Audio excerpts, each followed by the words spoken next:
Lagi ngapain? Jajan ya? Ya. Masuk kelas dulu ya? Ya. Capek.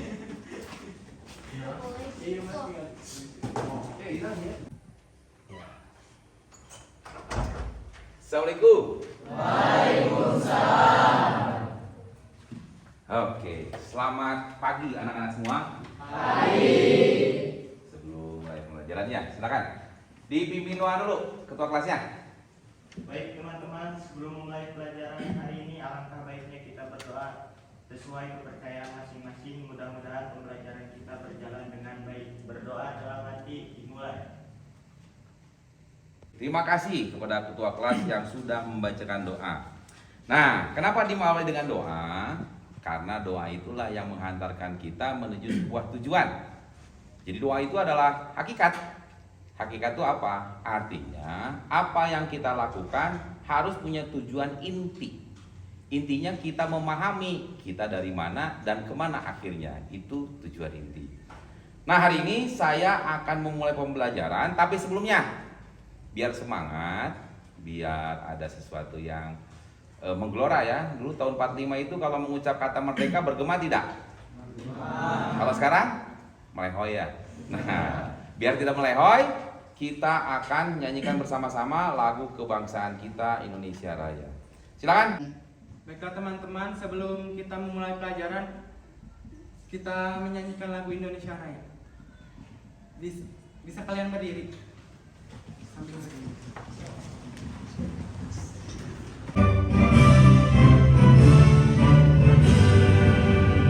Indonesia tanah airku, tanah tumpah darahku. Di sanalah aku berdiri, jadi maju hidupku. Indonesia kebangsaan, bangsa dan tanah airku. Marilah kita berseru, Indonesia bersatu. Hiduplah tanahku, hiduplah negeriku, bangsaku, rakyatku semuanya. Bangunlah jiwanya, bangunlah badannya, untuk Indonesia Raya. Indonesia Raya, merdeka, merdeka, tanahku, negeriku yang ku cinta. Indonesia Raya, merdeka, merdeka, hiduplah Indonesia Raya. Indonesia Raya, merdeka, merdeka, Indonesia Raya, merdeka, merdeka, hiduplah Indonesia Raya. Selesai. Ini kita mau masuk ke materi ya. Materinya adalah hubungan struktural dan fungsional antara pemerintah pusat dan daerah. Nah, saya absen dulu nih ya. Ketimpangan ekonomi yang terus meningkat menjadi permasalahan penting. Bentar. Kita absen dulu. Hari ini yang tidak hadir ada 2 orang ya. Muhammad Andrean karena sakit ya, betul? Betul. Ya tadi sudah dicek. Kemudian Rahmawan, ini sakit apa nih? Oh, lambung ya. Ya. Besok tolong dijenguk teman-temannya ya sebagai rasa solidaritas. Kalau kira-kira sakitnya agak berat, maka kita harus gotong royong ya. Misalkan nanti gini, di sini ada sekbid kesehatan tidak? Pasti nggak ada ya? Nah, nanti kalau kerjasama sama OSIS saja lah. Kalau memang agak berat, sudah berapa hari? Ini berapa hari nggak masuk yang sakit? 3 hari ya. Kalau 4 hari biasanya agak repot ya. Mudah-mudahan tidak repot. Nanti kasih tahu ya ke wali kelasnya dan ketua kelasnya kunjungi yang sakit. Oke, berarti cuma 2 orang yang tidak masuk. Kalau sudah tidak ada yang lain, berarti hadir semua ya. Jumlah siswa adalah 40. Oke, tadi saya sudah hitung yang tidak hadir 2 orang. Oke, kita mulai. Hari ini kenapa sih materi ini dihadirkan oleh pemerintah tentang kaitan fungsi dan struktural pemerintah pusat dan daerah. Jadi antara pusat dan daerah itu ada pemahaman yang harus dipahami oleh siswa. Nah, sebelum memahami ini, pertama kita biasakan biar enak belajarnya, atur posisi tempat duduk yang enak. Nah, itu. Jangan kayak supir angkot ya. Nah, saya sudah bikin grup WA. Sebelum pertemuan, informasi sudah saya sampaikan lewat WA. Jadi Anda tinggal lihat videonya, kemudian dari video itu nggak ngerti, ngomong. Kalau ngerti, jelaskan. Nanti kita dialog. Dialog inilah yang penting. Karena pada akhirnya ketika kita berbicara, berbincang-bincang, ada satu kesimpulan. Secara konsep Anda tahu. Konsepnya misalkan begini, fungsi struktural pemerintah pusat dan daerah. Pertanyaan dasarnya, dari konsep itu ngerti nggak jadi apa? Nah itu. Maka pengetahuan itu harus punya nilai. Jadi kalau bernilai, maka Anda tahu hukumnya, normanya. Maka disitulah kita akan berbuat. Kalau dalam bahasa kerennya, bermoral sesuai dengan nilai-nilai itu. Ya. Makanya nanti Anda coba gali apa yang Anda ketahui di daerah masing-masing. Ya, pasti di daerah masing ada sesuatu ya yang Anda rasakan tiap hari. Contoh yang paling jauh di mana nih? Sinapel, ada? Siawul Hilir, Ciputei. Ah, Cilengsi berapa menit dari sana ke sini? 30 menit. Ada angkot nggak? Nah, naik motor. Nggak ada ya, naik kuda ya. Jadi naik Cilengsi 30 menit. Dari sana ke sini mengalami kendala tidak? Nah, jalannya rusak. Itu jalan yang rusak ciri apa tuh? Ciri bahwa daerahnya tidak maju kayaknya ya. Udah maju mah pasti ya jalan tol. Gitu, atau ada busway, atau ada bus sekolah. Nah, itu jalan ya, baru satu titik tuh jalan tuh. Ada lagi yang jauh. Hah? Ciamerah, ayo peta. Desa Ciamerah. Di sini berapa waktu lama? 30 menit. Jalannya enak gak? Gak enak. Terus kalau jalan gak enak gimana dong biar enak? Diperbaiki. Sudah ada perbaikan? Belum ada. Sudah disampaikan? Belum. Ngerti gak nyampaikannya di mana? Enggak. Nah, ini permasalahan yang kita munculkan. Anda sebagai warga negara punya hak. Haknya apa? Menikmati sarana dan prasarana di mana? Di daerah masing-masing. Kalau kalian disebutnya apa? Desa. Gitu ya. Jadi kalau kalian tidak menikmati, pertanyaan dasarnya, bagaimana dong? Masa hidup harus sengsara?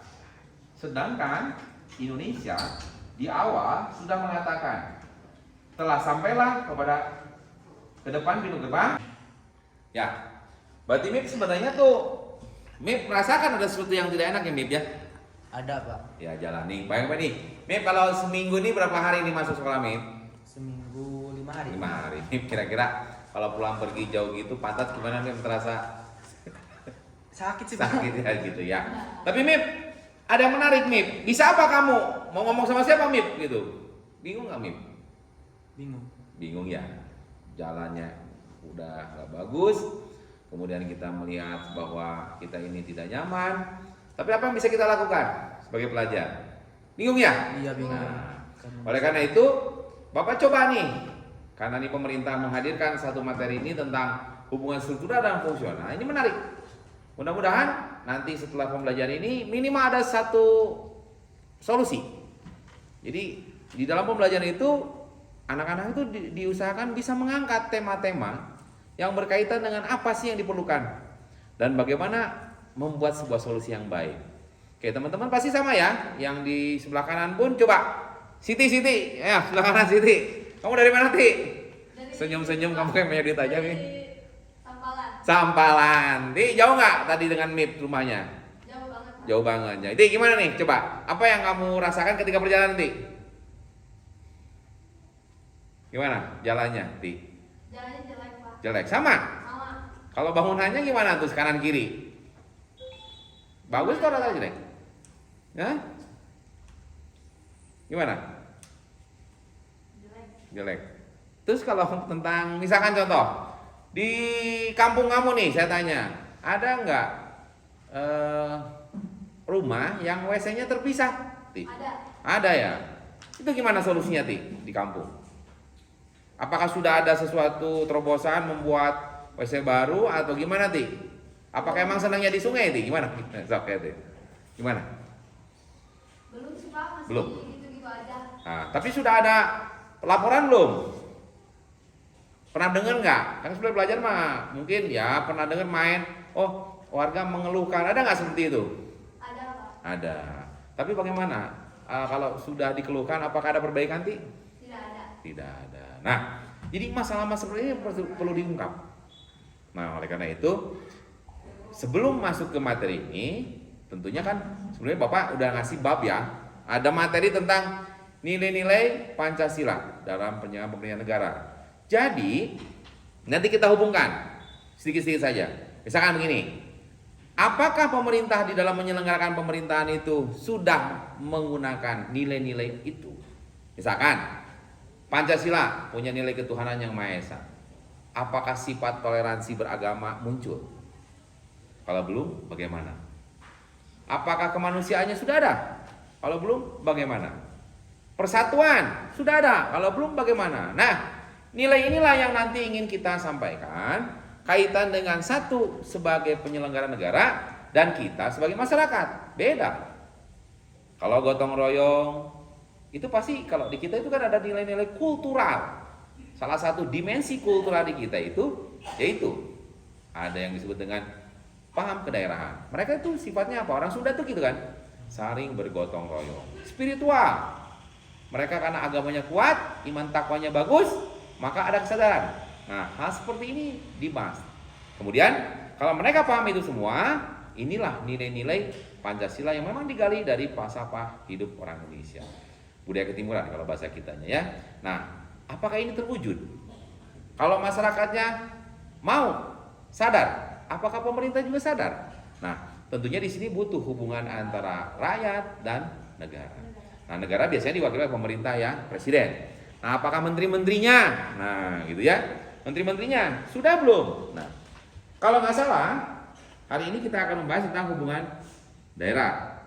Ya, kita pernah dengar ada menteri yang baru itu di peraturan presiden nomor 85 tahun 2020. Ada yang disebut dengan Mip, kalau nggak salah kemarin udah diajarin ya tentang kementerian apa tuh, Mip?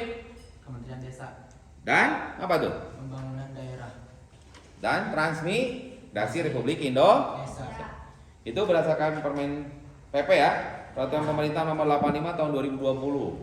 Nah, fungsi kementerian inilah nanti yang kita harus dalami kaitan dengan kewenangan lembaga-lembaga negara juga, gitu ya. Jadi pemerintah, masyarakat harus berkolaborasi dalam membuat sebuah solusi.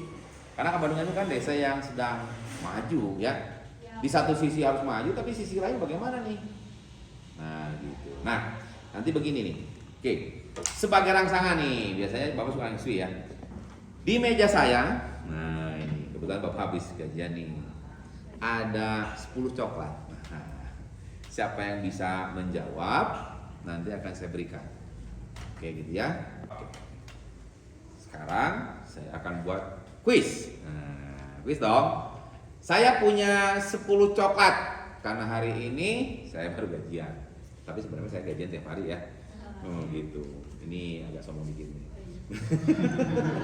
Biar semangat, biar semangat. Pertanyaannya begini. Kalau misalkan bisa menjawab, saya kasih coklat. Nah, yang tidak bisa menjawab pun saya kasih Coklat. Tetapi satu, saya ingin Anda melakukan satu gerakan yang benar, akan diberikan coklat. Oke. Saya mulai ya. Silakan untuk Andi. Andi, ayo, beri Andi. Saya Andi. Di, saya cuma minta satu ya, Andi ya. Kalau saya bilang tepuk 2, kamu lakukan. Nah, biar yang hantuk semuanya ya. Sepakat nggak nih? Ya. Oke. Kalau bilang 3 berarti tepuk 3. Oke. Nah gitu, tapi nggak boleh ini. Oke, dimulai. 2. Hebat ya. 3. Kamu ada jeda gitu nih. Diulangi lagi nih. Harus langsung ya. Kalau gini kayak tepuk pramuka nih. 3 kali aja lah. 3 kali gerakan kamu tidak salah, berarti saya kasih coklat. Oke. 3 ya. 2 tepuk. 4 tepuk. 1 tepuk. Oke, siap. Ambil dari sana coklatnya nih. Silakan. Oke. Sip. Oke, mantap. Oke, selanjutnya. Coba Anissa. Ayo Anissa. Coba kamu nyanyi satu lagu nih. Nah, ini nyanyi lagu. Ini teman-teman pasti ketawa nih. Oke, nyanyi lagu. Oke, nyanyi lagu ya. Lagunya mau apa nih? Oke, lagunya saya pilihkan ya di sini nih. Tapi nanti pas nyanyi yang lain saya tunjuk, tinggal mengatakan door. Oke? Ya. Siap ya? Siap. Oke, silakan untuk nyanyi balonku ada 5 biar gak ngantuk. Saya tunjuk. Yang tidak bisa menjawab door berarti dia kena hukuman. Oke, mulai. Nyanyi. Balonku ada 5, rupa-rupa warnanya. Ha! Don. Kamu jangan terganggu. Ulangi lagi. Kamu ulangi lagi. Jadi kalau saya bilang, kamu nyanyi aja konsentrasi. Nanti yang saya tunjuk, door. Ya. Itu door gimana saya aja. Ayo, ulangi lagi ya. Mulai. Balonku Ulangi lagi ini. Aduh. Ya.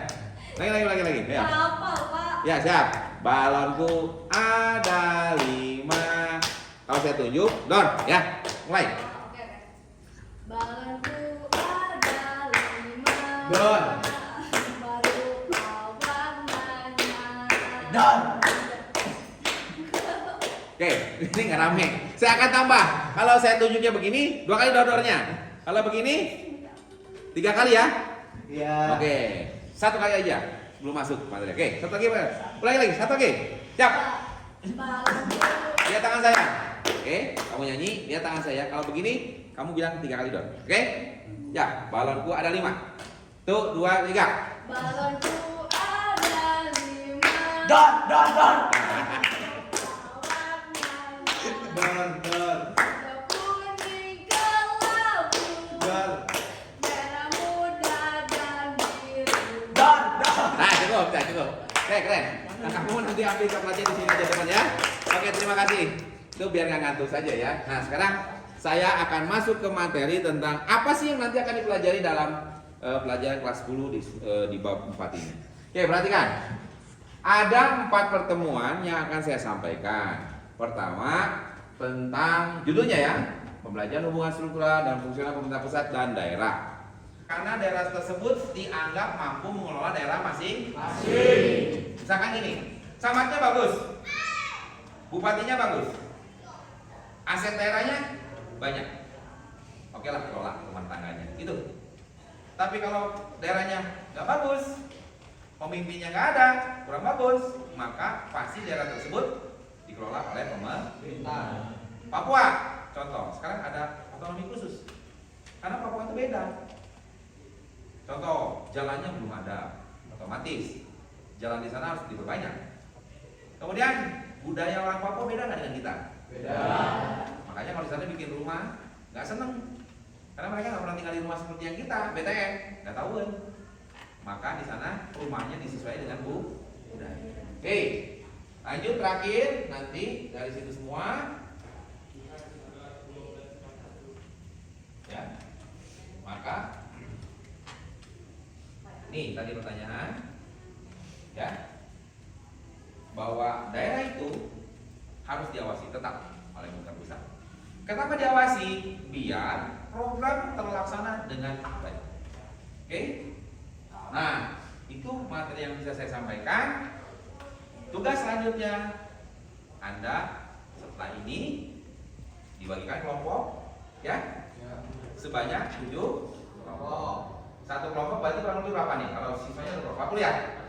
Ada yang 6, 7, dan 5. Tugasnya nanti saya bagikan. Isinya begini. Silakan amati di daerah masing-masing tentang RT dan RW dulu. Kalau sudah paham, kita naikkan. Ada apa sih masalah di sana? Ini secara miniatur ya. Pemerintahan daerah kita secara miniatur. Nanti kita akan bimbing dengan saya. LK-nya Anda isi sesuai dengan petunjuk. Yang muncul pertanyaan seperti tadi Bapak anak-anak sekalian yang ditemukan itu ditulis ya. Kemudian kita kaji literasinya, kita lihat beberapa daerah yang sudah melakukan, kita searching di internet, buka literasi bersama-sama, kita lihat ada masalah apa sih. Kemudian yang jelas Anda harus punya solusi bersama. Solusi itu begini, enggak harus sesuai dengan kita harus sebagai pelajar ya. Misalkan begini, Pak, buat peraturan presiden. Kita cuma bisa mengatakan sebaiknya dibuatkan peraturan.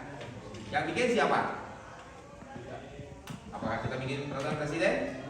Tidak, maka itu nanti untuk presiden. Nah, kalian sebagai pelajar lakukanlah hak dan kewajibannya sebagai pelajar. Jadi jangan melebihi batas ya. Kalau hari ini Anda belum bisa melaksanakan pemilu karena usia, tapi bisa nggak kita memberikan informasi yang sesuai dengan usia dan status kita? Bisa dipahami? Nanti sambil dibimbing bersama-sama, tugasnya diisi sambil berkomunikasi di grup WA. Bisa dipahami? Interaktif ya, tanya jawab ya. Jangan malu, jangan ragu, karena sesungguhnya kita belajar untuk menghilangkan malu dan ragu. Tujuannya mencerdaskan kehidupan. Jadilah masyarakat generasi muda menuju Indonesia yang merdeka, yang sejati. Yang sejati artinya apa? Dibangun jasmani, dibangun rohani. Jadi sehatlah anak Indonesia jasmani dan rohani. Nah, itu saja yang bisa saya sampaikan. Mudah-mudahan pertemuan hari ini dapat bermanfaat bagi kemenangan. Kita masuk ya di materi. Tapi sebelum masuk, ini ada beberapa gambar yang harus Anda lihat dulu di sini. Lihat, ini konsep sederhana. Yang satu gambar tengkorak, yang satu gambar organ. Kalaulah boleh saya ibaratkan, tengkorak itu adalah struktur. Kalau organ fungsi. Makanya atas bawah itu struktur, tapi fungsinya di dalamnya, tugas. Makanya ada fungsi dan kewenangan. Contoh, di dalam struktur keluarga ada siapa? Ayah, ibu, kakak. Fungsinya apa? Beda nggak? Gitu, ya. Kita mengenal di dalam struktur itu ada pemerintahan pusat dan daerah. Makanya, nah, sekarang kalau ayah ada halangan, biasanya suka didelegasikan tidak? Ke siapa? Ke ibu, ya. Kalau nggak ada ibu, kakak. Nah itu ya, itu ada pelimpahan kewenangan. Disitulah kata kuncinya, sentralisasi dan dekonsentrasi. Pelimpahan kewenangan. Fungsi yang di atas dipindahkan ke bawah dalam rangka pemercepatan, efisiensi, hematisasi. Banyak. Misalkan ginilah, apakah yang membagikan kartu jaminan sosial itu harus pemerintah pusat? Enggak kan? Bagiin dong ke daerah ya, biar mereka membagikan. Nah itu pelimpahan kewenangan. Tetapi ada beberapa hal yang pemerintah pusat pegang sepenuhnya. Misalkan begini, yang menyangkut tentang bencana nasional, siapa yang mengorganisasinya? Pemerintah, lewat Basarnas misalkan. Nanti didiskusikan kan lewat daerah. Tapi yang kontrol siapa? Pusat. Kemudian bantuan, banyak ya bantuannya. Contoh yang siswa itu apa? KIP. Nah, gitu ya, banyak bantuan. Itu kerjasama. Nah, kita lanjut. Lihat, ini gambaran-gambaran. Ini kisah nyata yang ada di Indonesia. Coba perhatikan. Di sini ada gambar apa nih? Kelihatan nggak? Oke, kabinet ya? Kabinet yang kamu gimana nih? Yang sekarang ya? Oke. Begitu gagahnya kabinet, tapi di sebelahnya ada gambar apa nih? Sampah numpuk. Ini apa nih? Jembatan mau runtuh. Ini ada apa nih? Ansip. Ini apa nih? Wisata. Jadi di Indonesia itu beraneka ragam. Nu balangsa aya, nu mewah aya. Itu beragam-ragam ya. Nah, coba lihat lagi yang kedua. Oke, lihat sini nih. Ini apa nih? Permusuhannya. Ini bawah nih gambar mana nih? Apa nih? Ini berantem ya? Di satu sisi kita ada permusuhan. Ada apa sih? Coba dilihat sebelah kanannya, ada apa nih? Gotong royong. Indonesia hebat. Satu daerah berantem, satu daerah damai. Ya. Kemudian muncul pertanyaan. Nah, disinilah why bahasa Inggris ya. Kalau bahasa Indonesianya mengapa? Itu plus. Ya, plus lagunya. Mengapa? Kenapa ada konflik? Ada yang tahu? Kenapa ada konflik? Kenapa berantem? Ada permasalahan. Kenapa ada permasalahan? Yang berantem siapa? Orang lain. Kita? Enggak. Yang berantem satu orang, 2 orang. Berarti 2 orang itu kenapa berantem? Berbeda. Ngerti sekarang? Kenapa ada konflik? Karena ada perbedaan. Sedangkan Indonesia punya satu tujuan, merdeka. Kalau merdeka artinya apa? Sama-sama mencerdaskan kehidupan bangsa. Siapa yang cerdas? Bangsa. Kita anak bangsa bukan? Kan kita bedakan ya? Mensejahterakan kehidupan bangsa. Itu. Yang sejahtera siapa? Indonesia. Ya. Oke. Dari situ muncul lagi seperti ini. Apakah masih pantas seperti ini?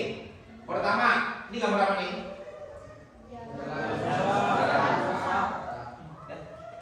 Oke, ini apa nih? Bagus ya? Mau nggak di situ? Kayaknya gimana nih ya? Disebut deh ini. Seragam. Masih naga. Kalau yang beginian laporkan, nggak boleh. Ya? Kemudian, ini sekolah mana nih? Sekolah apa nih? Layak nggak? Kenapa tuh kayaknya nggak layak tuh? Iya. Lihat aja kayak anak apa belajar ya. Makanya ketika berbicara pendidikan harus ada payung hukumnya. Pendidikan pasal berapa? 31. Bahwa pendidikan itu wajib dan pemerintah harus menyiapkan sarana dan prasarana. Ya, nanti kita lihat undang-undangnya apa. Nah, pertanyaan dasarnya, apakah sekolahmu seperti ini? Bagus berarti SMA kabarnya? Bagus. Kalau SD-nya bagaimana? Ada yang bagus, ada yang berantakan, gitu ya. Semua berbeda-beda. Kemudian seperti ini. Ada anak nih. Tayangan apa nih kayaknya? Rumah kumuh. Ada kan di daerah kalian? Ada yang ada yang tidak. Nah, ini masalah. Tanya nanti, kenapa seperti ini? Kenapa harus begini? Bukankah Indonesia sudah merdeka? Berarti kalau begini, sebagian tempat belum merasakan kemerdekaan. Oke, lanjut lagi. Nah, tadi sudah ya, ini tujuan pembelajaran. Ini kita bolak-balik saja ya, biar nanti Anda enak menangkap materinya. Kemudian, pernah dengar kata ini? Yang pertama apa? Itu tempat apa sih? Ibu kota. Aceh terkenal dengan apa? Tsunami. Yang menarik dari Aceh apa yang paling terkenal? Tari. Ya, apa lagi? Di sana terkenal apanya sih? Hukum Islam. Islamnya. Makanya daerah-daerah ini beda. Oke, silakan berdiri. Pak, bagaimana untuk menjaga supaya tidak terjadi penyimpanan terhadap desanya? Penyimpangan apa tuh? Pembangunan maksudnya? Ya. Makasih, bagus. Siapa? Atau Soleha. Berarti kamu anaknya soleka. Ya, ada pertanyaan nih teman-teman, silakan duduk deh. Ada yang bisa jawab? Pasti enggak ya? Kita belum tahu ya. Oke, bagaimana mengawasi? Berarti harus tahu yang diawasinya apa. Yang melakukan pengawasan siapa? Saya mengawasi mobil, berarti yang diawasinya apa? Mobil. Yang mengawasi siapa? Bapak. Iya, yang lihat mobil. Oke? Nah, sekarang bagaimana mengawasi? Saya tidak tahu apa yang diawasinya. Makanya di dalam desa itu ada yang disebut dengan pekerjaan program kerja. Di sana ada aliran dana tuh. Oh, tahun segini dapat anggaran segini, dipakai untuk apa? Di mana? Petanya di mana? Nah, itu bisa dilihat. Kamu datang ke sana, kemudian lihat, betul enggak? Ya, begitu.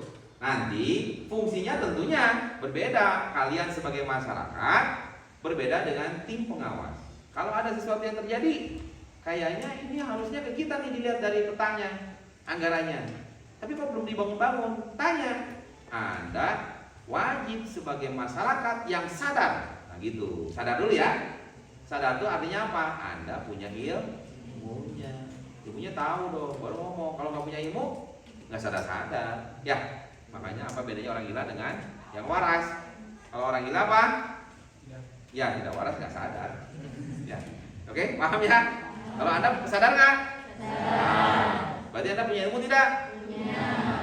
Gunakan ilmu Anda. Hari ini kita bongkar habis-habisan tentang fungsi dan struktur. Oke, lanjut. Pertanyaan ketiga. Siapa? Pak. Oke, izin, Kak. saya mau bertanya. Iya, saya mau jawab. Boleh Pak, saya berdiri? Oke, silakan. Ini ketua kelas ya? Ya. Pak, Pak, apa bedanya sih kepala dusun sama RT? Kepala dusun sama RT. Oke, di sini ada yang di daerahnya kadus, acung. Ada nggak? Ada ya? Ada. Berarti kebanyakan RW ya, taunya ya. Oke, bedanya adalah wilayah, cakupan wilayah. Jadi antara RW dan kadus itu yang berbeda apa? Cakupan wilayah kekuasaannya. Contoh lah, misalkan dipisahkan ya. Kalau RW itu 8, kalau kadus lebih dari 8. Misalkan. Jadi wilayah kekuasaannya. Nah, itu hanya ada di beberapa desa saja. Nah, kalau di kota saya belum pernah dengar kadus itu. Nah, di sini ada. Contohnya kadus Cipetei. Siapa? Mang. Oh, itu ya. Itu kadus. Ternyata beberapa RW dia kelola. Itu. Oke. Bagus pertanyaannya ya. Nanti tugas fungsi dan berapa wilayahnya kamu bisa jadikan sebuah proyek tuh nanya. Mang Suong kebetulan ada di daerah kita ya. Rumahnya depan lapang. Mang, Ari kadus teh pekerjaannya apa? Berapa wilayah? Bedanya apa dengan RW? Gitu. Ya, gambaran singkat. Keren. Oke, lanjut lagi. Siapa mau bertanya lagi? Saya Pak, Ya, silakan. apakah saya boleh berdiri Pak? Oh, silakan. Saya mau bertanya bagaimana bisa mengetahui informasi dengan cepat. Oke, keren. Nah, ini yang keren. Bagaimana bisa mengetahui informasi dengan cepat? Sambo tertangkap, tahu dari mana? Berita mana? Di mana? Di TV, di internet, di mana lagi? Di HP. Datang nggak ke sana kita? Cepat nggak informasinya? Nah, berarti dengan apa tuh bisa mengetahui cepat? Teknologi. Begitu. Jadi kita harus menguasai teknologi. Ke Amerika ingin ketemu, ya ketemunya yang lagi rame itu ya, via daring, ya Zoom, ya, Google Meet, itu. Jadi bisa melihat wajah nggak? Bisa. Hitungannya waktu lama nggak? Wajahnya sama nggak? Mahal nggak? Hemat ya. Anda cukup dengan pulsa yang murah, bisa ngobrol sepuasnya. Telkomsel untuk ini mah. Ini iklannya. Ya, jadi teknologi ya. Nah, makanya generasi muda sekarang harus menguasai teknologi. Nah, sekarang lanjut lagi. Kata Pak Karno dulu juga ada yang katakan, kuasailah bahasanya. Kalau ngobrol sama orang Amerika kayaknya pakai bahasa apa nih? Sunda. Mungkin lah. Pasti pakai bahasa Inggris. Nah, itulah bahasa internasional. Itu. Jadi kalau kamu menguasai bahasa, enak ngobrolnya. Oke, tadi saya panjang lebar memaparkan tentang materi tujuan pembelajaran. Nanti di ujung cerita ada proyek ya. Sok, sebelum lanjut kita akan membahas lebih dalam lagi. Jadi nanti kita belajarnya umum dulu, baru ke dalam sesuai dengan kemampuan Anda di dalam menangkap materi. Makanya nanti saya butuh diskusi. Diskusi itu untuk mengatakan atau mengetahui apakah kemampuan. Nah, ini yang paling baru nih ya, bagi Anda diketahui. Kemampuan di dalam menghadapi industri 4.0. Nah, industri 4.0 ini, nanti kan kita tuh ada perkembangan teknologi ya. Ada 4.0, 5.0. Cirinya apa? Anda itu kreatif. Kreatif, membuat karya itu kreatif. Atau nanti tuh ada yang disebut dengan kolaborasi. Kerjasama. Kemudian komunikasi. Nah, biasanya kalau problem solving ada dengan critical thinking. Misalkan gini, Anda itu kritik nggak terhadap sesuatu? Oh, ini si anu teh kieu. Harusnya nggak boleh. Itu critical thinking. Kritis ya.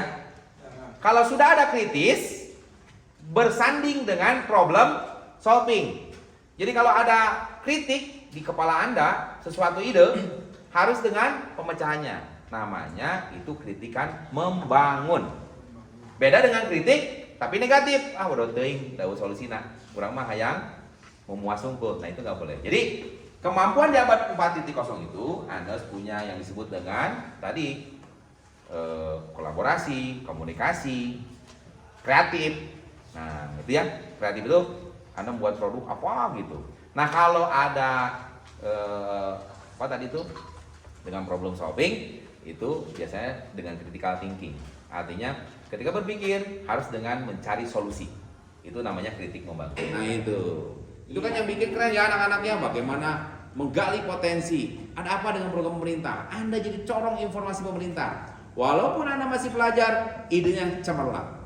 Sehingga waktu kemarin kan keren tuh, Pak Bupati memberikan penghargaan terhadap SMN 1 Kabandungan sebagai sekolah yang dalam lomba gerakan pramuka mendapatkan juara pertama untuk lomba Sutmupi tentang COVID-19. Oke, ada yang ditanyakan? Ayo, Dud. Ayo, Dud. Gak ada, Pak. Gak ada, cukup ya? Ya. Nah, cukup. Nanti segala macam informasi yang tidak paham disampaikan lewat WA.